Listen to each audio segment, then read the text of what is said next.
Marshadow is the brand new mythical being introduced into Pokemon Go for the Go Fest 2024. So whether you're in Sendai, Madrid, New York, or you're doing the Go Fest Global, you will have the opportunity to be able to encounter this Pokemon with the research. So if you guys do have the paid ticket, you will be able to encounter this. This Pokemon is going to be analyzed. Is it going to be worth your time, energy, and effort if you do get a good one to power it up to use it in PvP, or is it a good meta attacker? Let's find out. So welcome to the Trainer Club. Here we go.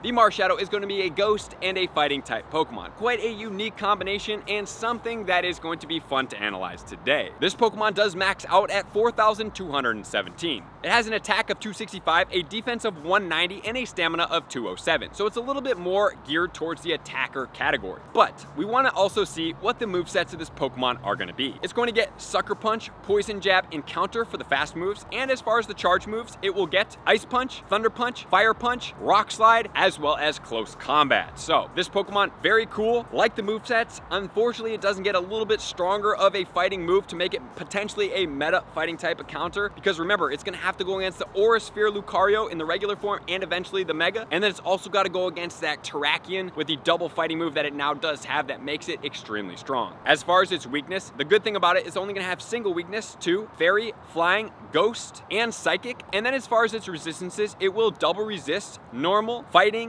Bug, and single resist Poison as well as Rock. So not a huge list here, but definitely something worth mentioning, especially having 3 double resistances. And as far as the 100% IVs coming from field research, 1599 will be exactly what we're looking for. All right, enough with that. Let's start off to see how powerful this Pokemon is, what its best moveset is that it does have from its lineup, and then we'll take it into the best of the best as a meta attacker. Is the Marshadow going to be worth your time, energy, and effort in here? And then we'll change over into PvP. The best overall moveset on this Pokemon is going to be Counter and Close Combat at 38.08.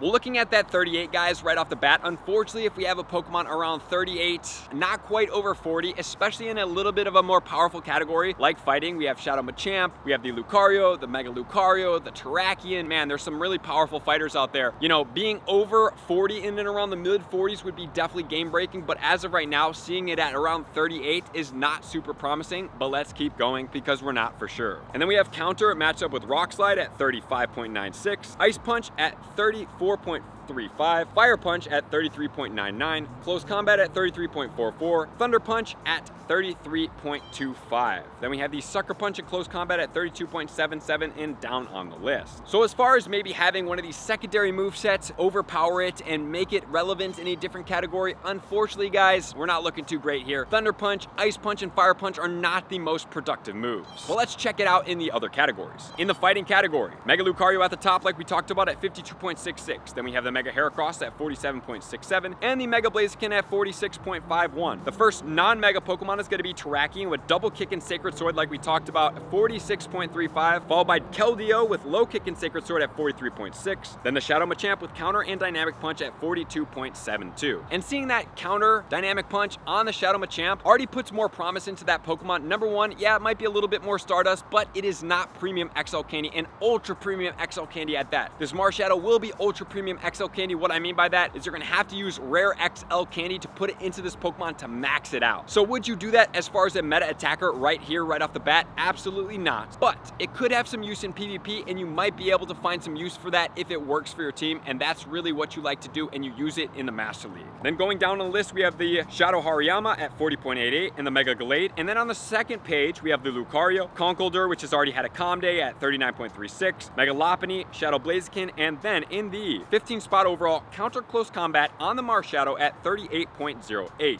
Alrighty, guys, my recommendation for this Pokemon is to not max it out as a meta attacker. And plus, eventually it will have the shiny, which looks kind of similar, but the eyes get a little bit more flamey and it still looks pretty cool there. So what would I do from here on out? Well, let's analyze it in PvP and I'll give you my final recommendations. In the Ultra League, it's actually ranked 157 with Counter, Close Combat, and Ice Punch, with key wins against Registeel, Cobalion, Virizion, Poliwrath, and Steelix. Key losses to Giratina Alter Form, Jellicent, Cresselia, Tapu Fini, and Talonflame. And with that, guys, that is a decently ranked Pokemon. Unfortunately, it won't be low enough to be able to go into the Great League because $15.99 is going to be the max you can catch it out. There's no way to catch it below $1,500, and you cannot trade it. So you won't be able to put it down to Great League, which leaves only one more spot for it to shine here. Well, guys, honestly, in the Master League, it's ranked 32 with Counter, Ice Punch, and Close Combat once again. So if you guys do play in the Master League quite a bit, this Pokemon does make sense for you, and you do have more than enough XL Rare Candy. Like myself, I'm looking to put my XL Rare Candy into something. Would I choose to do it into a Marshadow? Well, if I did get a 100% IV from research and you only get one of these Pokemon as of right now, I might consider doing it here. However, if I would like to do my XL Candy into something, I have already done it into my Hundo Meloetta. I've done it into my Hundo Cosmog as well. Would I invest here? I probably would, because I don't really have anything else to put my XL Rare Candy into, and if I can acquire it by raiding, trading, catching, hatching, I don't put XL Rare Candy with it. However, if it is something like this, it is a mythical Pokemon. Maybe at some point they will enter into Elite Raids, but as of right now, there is and has been no way to obtain more XL Candy besides the 1, 2, or maybe 3 once they release a shiny of these mythicals that we are able to obtain. So unfortunately, guys, for me personally, I would recommend a no-go on this unless it fits into your Master League team. And if it does and you would love to use this Pokemon, go for it. Use your XL Rare Candy. Try to play with it first just to make sure that you know that it does well, it does and covers the counters and everything like that, and then go from there. So that's Marshadow in Pokemon Go. Very cool looking Pokemon, but not the most promising as far as meta relevance goes. But let me know what you guys are going to do with yours and what your CPs are when you catch them. Thank you guys for being here as always. To all of my likers, commenters, subscribers, Patreon members, everybody takes your support, subscribe to episode page 2X level. I'm going to see you guys out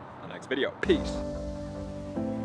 I want to take this time to thank everybody who supports me in every facet. It means the world to me, and an extra special thank you to all my Patreons. I greatly appreciate the extra support to continue to allow me to pursue Pokemon Go full time, allowing me to create my daily video uploads in the most timely fashion for everyone's benefit.